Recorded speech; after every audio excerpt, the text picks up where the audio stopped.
Jeff, let's say somebody wanted to get early episodes of the show. Is that possible? It is so possible. If people wanted to get bonus episodes of the show, is that possible? We got those too. If people wanted to get like extra stuff, like video hangouts with us and other fans of the show, is that possible? Dude, I'm telling you, all of that and more is possible. All they got to do is support the show. How do they do that? Go to patreon.com/wehaveconcerns, find out all the information you need, and help us continue to make this show.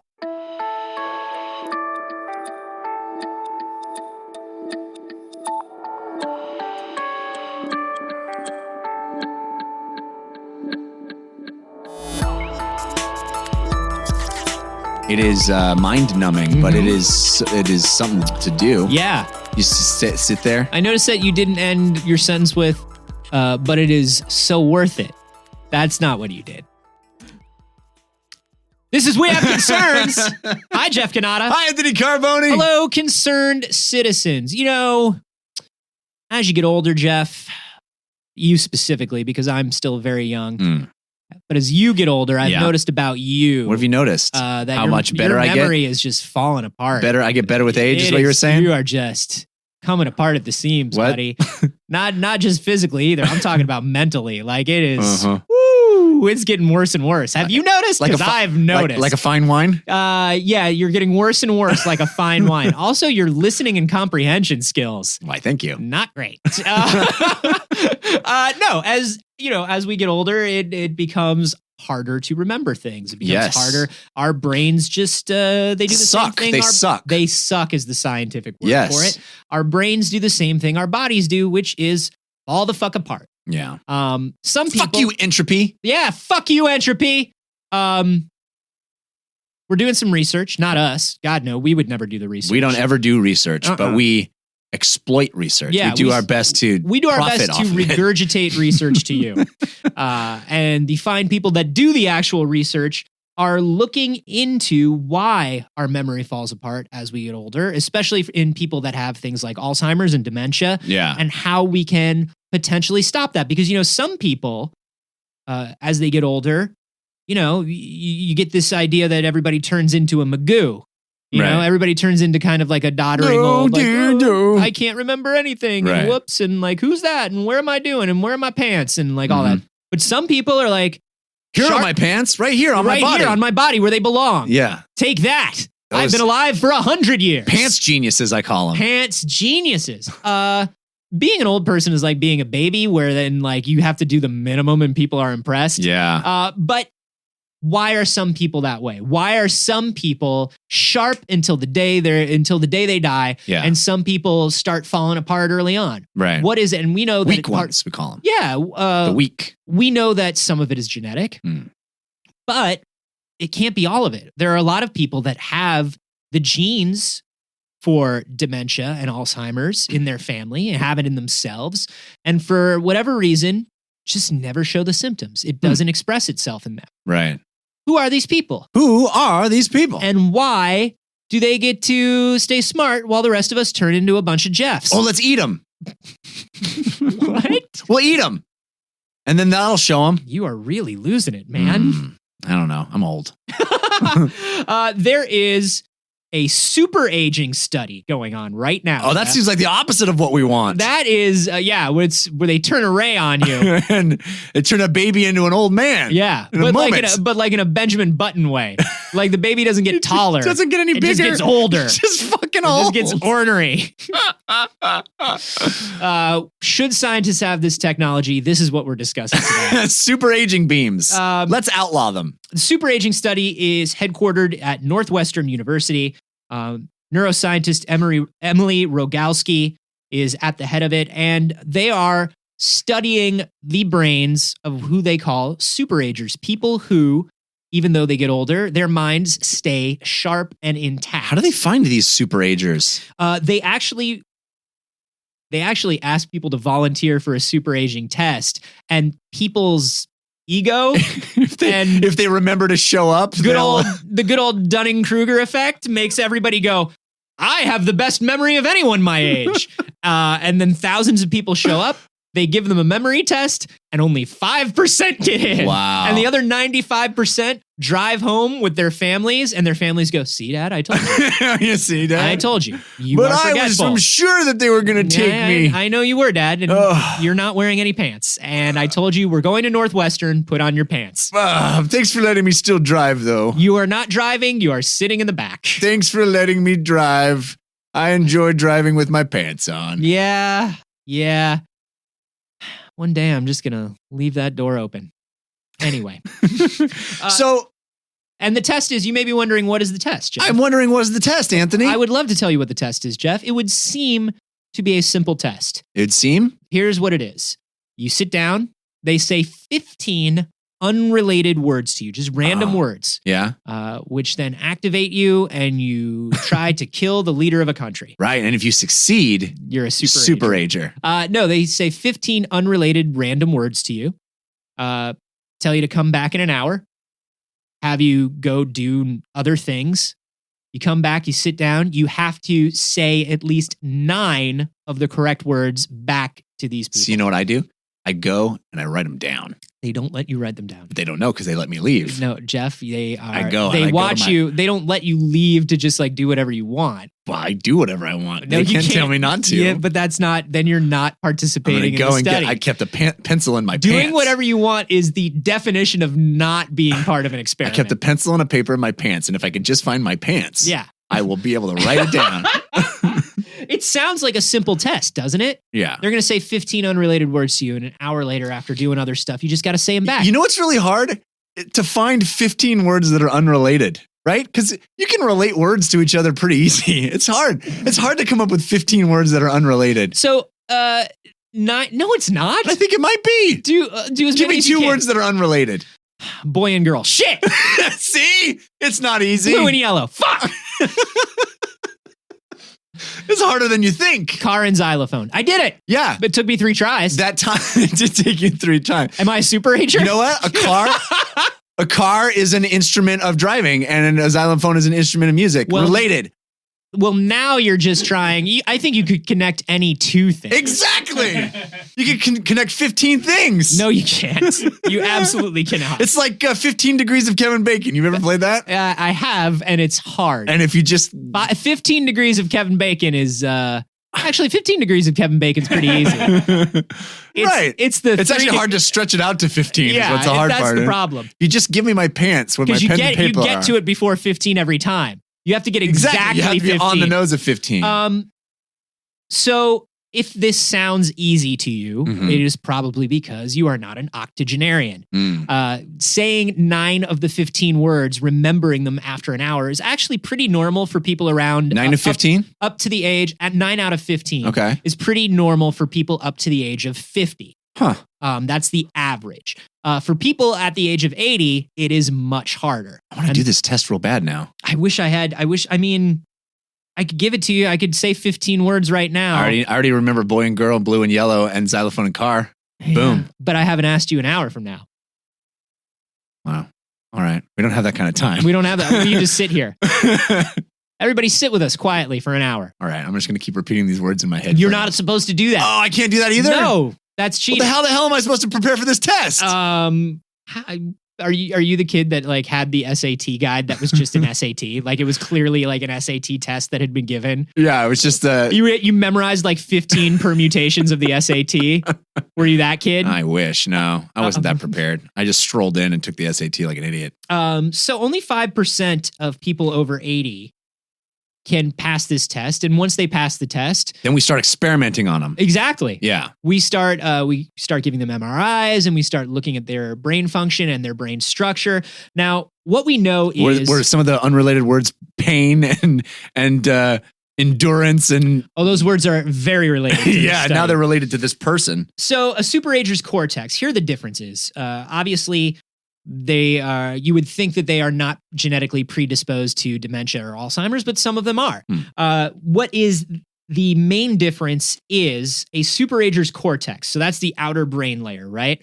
And that is the layer of your brain that is all about memory and other executive functioning, right? That's the cortex. It is much thicker in superagers than it is in the average person of their age. You need that thick cortex. You need that thick cortex. Now, the How problem do you is, thicken my cortex?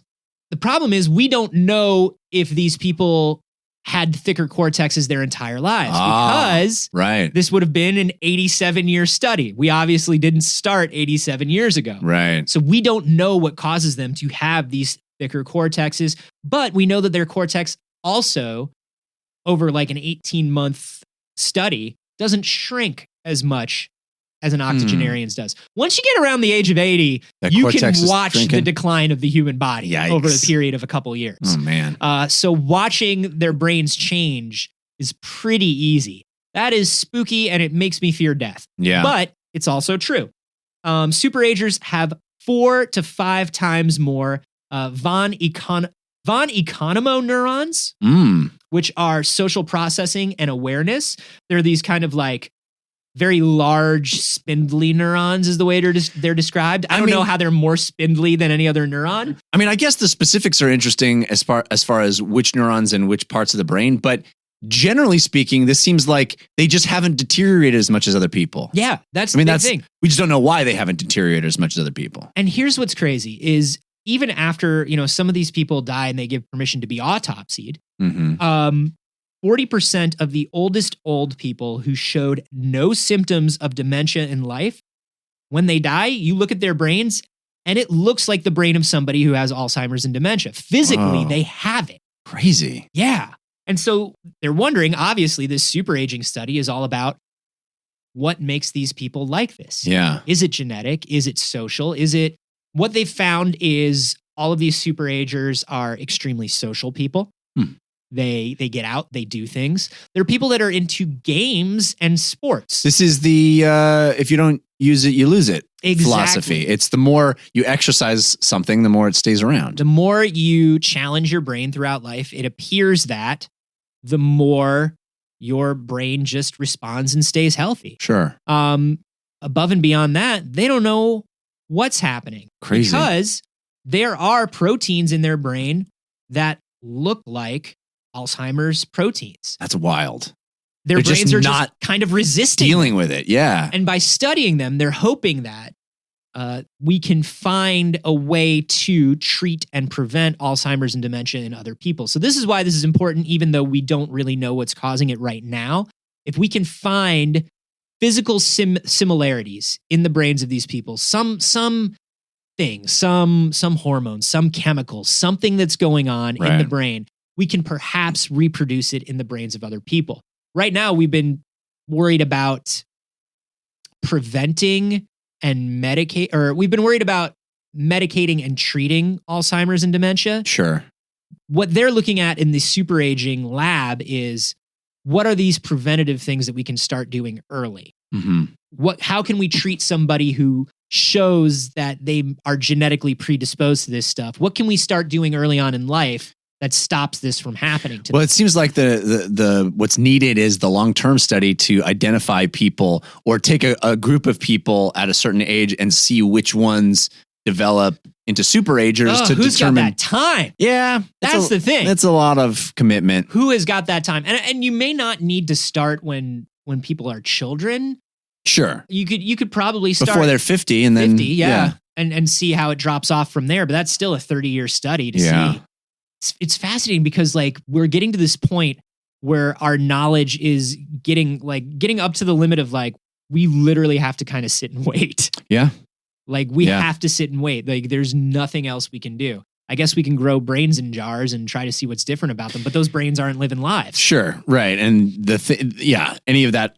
There's so many variables in a human life that who knows what the brain jar would tell us, you know?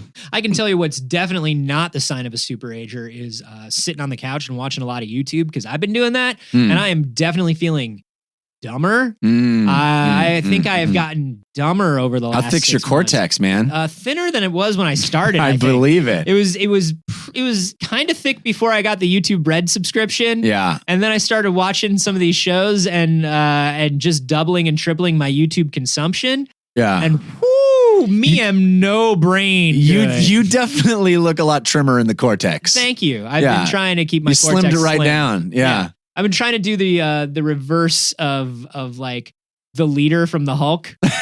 I think Yeah, I think I started out with a skull that was a little too big.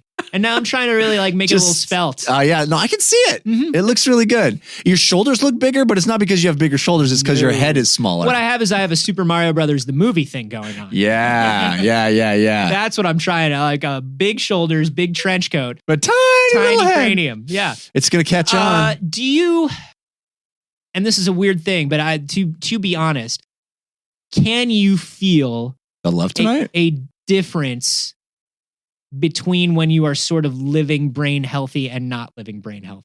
Like if you take a few weeks and you're like, oh, I haven't been reading as much as I usually do, or I haven't been, or I've been playing video games and not like tabletop games, or That's interesting. Have you noticed any changes when you change like sort of your brain healthy lifestyle? You know, I think I should probably pay more attention to that causal relationship, because I've definitely gone through fugue states where it's like, man, I just can't think of anything today. Yeah. But I don't take that extra step to go, oh, what's happening in my life? Generally speaking, it's lack of sleep. Sure. That is the clearest one that'll put me in that dumb-headed state. Yeah. But I haven't taken the extra step to go, what am I not doing? Am I not exercising my brain? Have I not been reading? Have I not been thinking? Have I not been, pushing myself? And is it getting soft? Yeah. Yeah. But I think that's a really useful thing in life to go, oh, maybe it's not just purely sleep, because that's my go-to is like, or did I not eat recently enough? Sleep. And I mean, lack of sleep could cause you to be a little more zombified, which makes you not make smart decisions. Yeah. But what I mean by not make smart decisions is like, okay, well, I didn't sleep and I just feel kind of terrible, so I'm just going to plop down in front of the TV today. Right. Or I'm just going to like not pay much attention to things today. The one thing I will say, and this is not unique to me, you hear people say it all the time, but if I feel lethargic, counterintuitively, the best thing I could do is go exercise. Go exercise, absolutely. Yeah. And I feel like it's the same thing to an extent for your brain. Yeah. And like it's about a variation of activities, right? Like I noticed there was like a period last week where I went like 4 days without listening to any music and just listening to a song in the car. I was like, holy shit, music, am I right? The world is full of beauty. Emotions and color. And last year I really fell off. I'm the sort of person that just reads and reads and reads. And last year I totally fell off my reading game. Yeah. I read fewer books last year than I have since in years. And has an effect. It has an effect. Yeah. Jumping back into it just over the last few months, I've been like, oh God, I feel the smart. My brain is making connections and having ideas and being more creative. And language processing, all of that stuff. Yeah. Hanging out with people, I get antisocial. And then when I hang out with people, I'm just like, brain fix. Yeah. I feel like there is, you do have to be, well, it's mindfulness, right? Sure. You do have to be mindful of how you're treating your brain every day. Yeah. Do you all feel the same? Our concerned citizens at home? Do you notice when brain am no good? Are you thickening that cortex? Keep it thick, bro. What's up, dog? You working that cortex? You putting up big numbers on the cortex deck? Got that thing thick, baby. Blast that cortex. Let us know on Twitter. I'm at @Carboni. I'm at Jeff Canada. And you can hashtag those just cortex. It's really all about the cortex. It is all about that cortex. And hey, if you want to get social and interact with some like-minded people and strengthen those cortices, the best places to do so would be our Facebook group, our subreddit, and nothing strengthens your brain like Facebook. Well, the right kind of Facebook. And our new Discord server. Links to all of those things are in the description. And if you want to join the Discord server, you have to become a patron of the show. Patreon.com/WeHaveConcerns. Anything for $1 or more a month gets you into that sweet private Discord server. And the bonus is you're supporting the show. Yay! Support the show and your brain.